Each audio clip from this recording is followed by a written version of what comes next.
আসসালামু আলাইকুম। ঈদ মানে খুশি, ঈদ মানে আনন্দ, আনন্দের জন্য দুইটা লাইন গান বানাইয়া গাচ্ছি আর কি। আন্দোলন আমাদের আন্দোলন, ঈদের পরেই হবে আন্দোলন। লক্ষ লক্ষ বিএনপির নেতা কর্মীরা অপেক্ষা করছেন ঈদের পরে ঝাঁপিয়ে পড়বেন রাজপথে।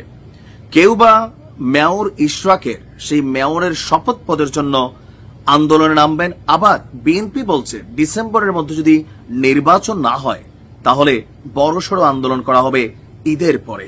তো আগামী নির্বাচনের আগে আর একটা ঈদ আছে, সেটা হচ্ছে 2026-এ রমজানের ঈদ। তো ওই পর্যন্ত তো বিএনপি অপেক্ষা করবে না।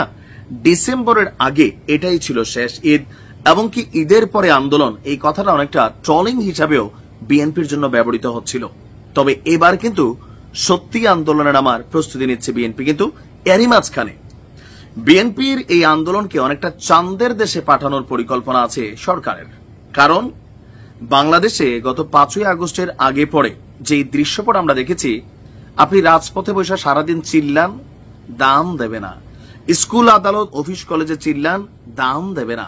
আপনাকে যেতে হবে শাহবাগ, আপনাকে যেতে হবে সচিবালয়, আপনাকে যেতে হবে প্রধান উপদেষ্টার যেই সরকারি বাসভবন আছে যমুনা, এইসব এলাকায় গিয়া রাস্তা ব্লক করতে হবে।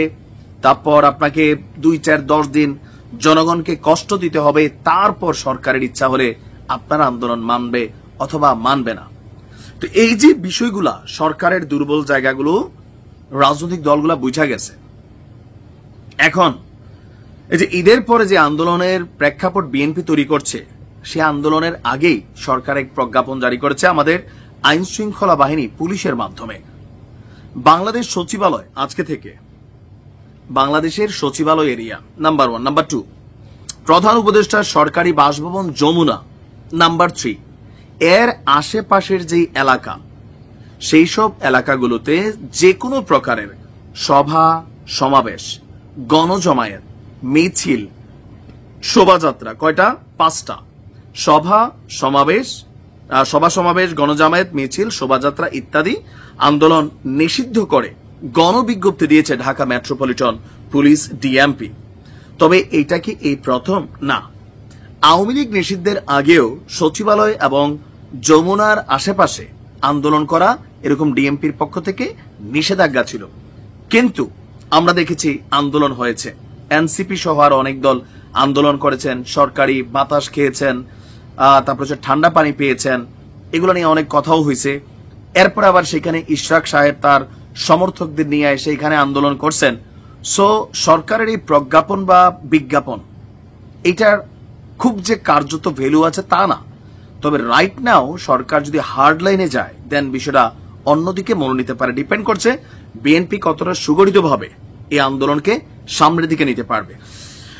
আপনার ডিএমপি কমিশনার শেখ মোহাম্মদ সাজ্জাদ আলী স্বাক্ষরিত এক গণবিজ্ঞপ্তিতে এই নির্দেশনাটা দেওয়া হয়েছিল। 4 জুন প্রকাশিত হয়েছে, গতকালকে 8 জুন। বলা হচ্ছে, এত দ্বারা সর্বসাধারণের অবগতির জন্য জানানো যাচ্ছে যে জনশৃঙ্খলা এবং প্রধান উপদেষ্টার নিরাপত্তা রক্ষার স্বার্থে ঢাকা মেট্রোপলিটন পুলিশ অর্ডিন্যান্স 76-এর 29 ধারায় অর্পিত ক্ষমতা বলে আগামী 9 জুন 2025 খ্রিস্টাব্দ সোমবার থেকে পরবর্তী নির্দেশনা না পাওয়া পর্যন্ত বাংলাদেশ সচিবালয়, যমুনা পার্শ্ববর্তী এলাকা মানে হোটেল ইন্টারকন্টিনেন্টাল মোড়, কাকরাইল মসজিদ মোড়, অফিসার্স ক্লাব মোড়, মিন্টু রোড, এই সকল এলাকাগুলোতে সভা সমাবেশ, গণজমায়েত, মিছিল, শোভাযাত্রা ইত্যাদি নিষিদ্ধ করা হলো। সরকারি প্রজ্ঞাপন সামনে আসার পর মানে ডিএমপির অনেকে বলছেন যে বিষয়টা হচ্ছে বিএনপির যে প্রস্তুতি নির্বাচনমুখী এবং কি নির্বাচন দাবি আদায়ের লক্ষ্যে রাজপথে যে অবস্থান কর্মসূচির বা জনাব মেয়র ইশরাকের যে বিভিন্ন কর্মসূচির ঘোষণা ঈদের দিনও দিচ্ছেন, সেগুলোকে অনেকটা থামাতেই আপনার এই পরিকল্পনা গ্রহণ করা হয়েছে। তবে এই দেশের মানুষ আইন ভাঙে, এটাই স্বাভাবিক।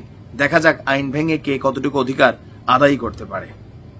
তবে আমার কাছে মনে হয় যে আন্দোলনগুলোতে জনসাধারণের দুর্ভোগ না হয় এমন ভাবে করা উচিত। রাস্তাঘাট বন্ধ করে, কিন্তু কি করবে, ওই যে রাজপথে না নামলে দাবি আদায় হয় না, এটা একটা ইস্যু হয়ে গেছে। দেখা যাক কি হয়। ভালো থাকুন।